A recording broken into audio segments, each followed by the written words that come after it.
A continuación, se estudiará la absorción de CO2 con una solución de piperacina y amoníaco basado en el paper que habla sobre el estudio experimental y la simulación de este tipo de operación. Bueno, en primera instancia vamos a hablar de por qué es importante este tipo de investigación. Bueno, la absorción de CO2 es una de las principales tecnologías que se usan para reducir las emisiones de gases invernaderos en las centrales eléctricas, por lo que la optimización de este proceso es importante para las industrias. Se tiene que la absorción mediante una solución de amoníaco es un método eficiente, ya que el amoníaco absorbe en grandes cantidades al CO2 y también es un recurso económico.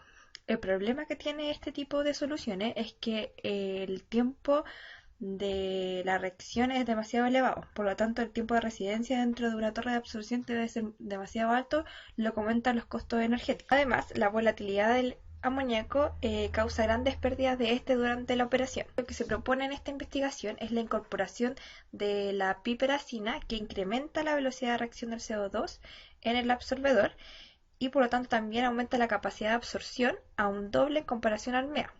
El MEA es el monoetanol amina y que es uno de los más utilizados en este tipo de operación. Bueno, ¿y qué hace la piperacina? Aumenta la presión parcial del amoníaco en el sistema del líquido de alimentación, que es amoníaco, piperacina y agua. Bueno, entonces esta investigación hacen tanto la simulación en el programa Aspen Plus como el estudio experimental. Entonces contrarrestan estos resultados y permiten visualizar realmente cómo es el proceso. Para esto ocuparon una torre de empaques de anillos Dixon de 2,5 milímetros y la torre tiene un diámetro de 0,06 metros y una altura de 1 metro. El perfil de temperatura a lo largo de la torre va a ser registrado por 5 termocuplas. Además, la torre está aislada térmicamente. Bueno, aquí podemos ver un diagrama de flujo de la torre empacada, en donde se puede visualizar que aquí están las termocuplas que estarán tomando el perfil de temperatura en la torre. Tenemos el líquido de entrada que corresponde al amoníaco con la piperacina y agua. Esta va a ser dispersada a lo largo de la torre y por abajo va a ser ingresado el gas de combustión que va a ser ingresado por este fondo de la torre.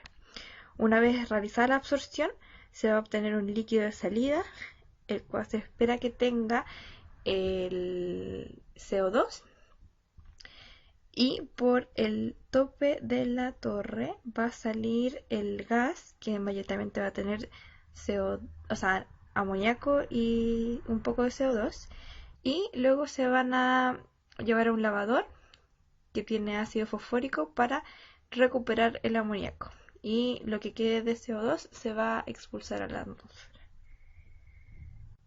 Dentro de los resultados que nos entregan en el trabajo de investigación, entregan primero los comparaciones entre la simulación que tiene y los datos experimentales. Aquí se puede ver cómo es la eficiencia de remoción del CO2 por el absorbedor y fijaron una línea recta con pendiente igual a 1 para mostrar que el modelo que se simuló es realmente efectivo, tiene una variación del 15% más o menos en comparación a lo experimental. Por lo tanto, está dentro de los rangos que yo esperaba.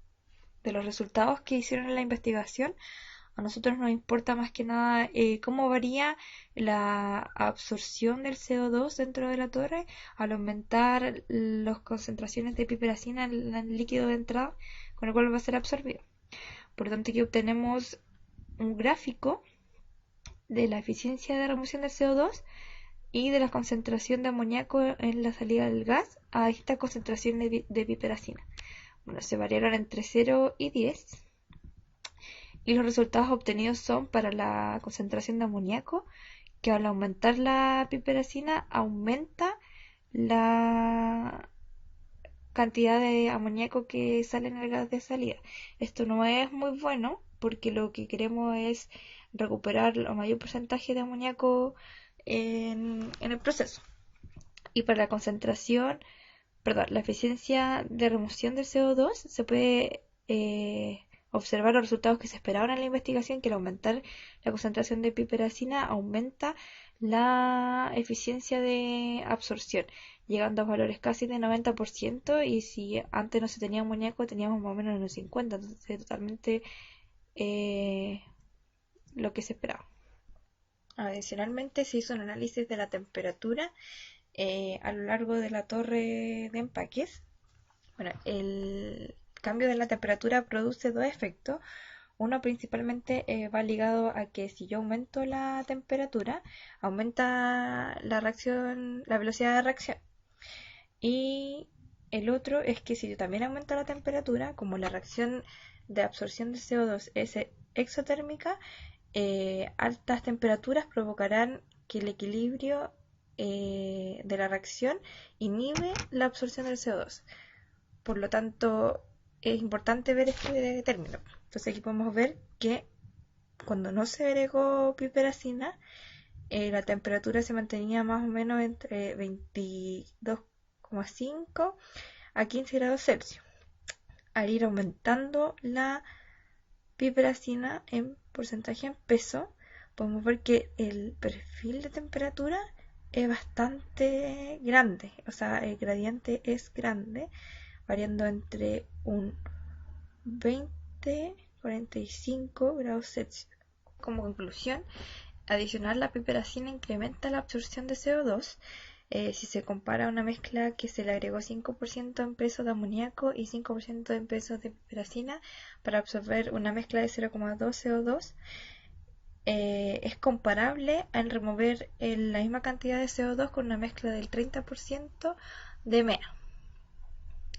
También adicionar piperacina incrementa el amoníaco libre en la corriente de salida del gas, lo que es perjudicial para la operación, y también aumenta la temperatura de la columna, que también es importante tener que señalar.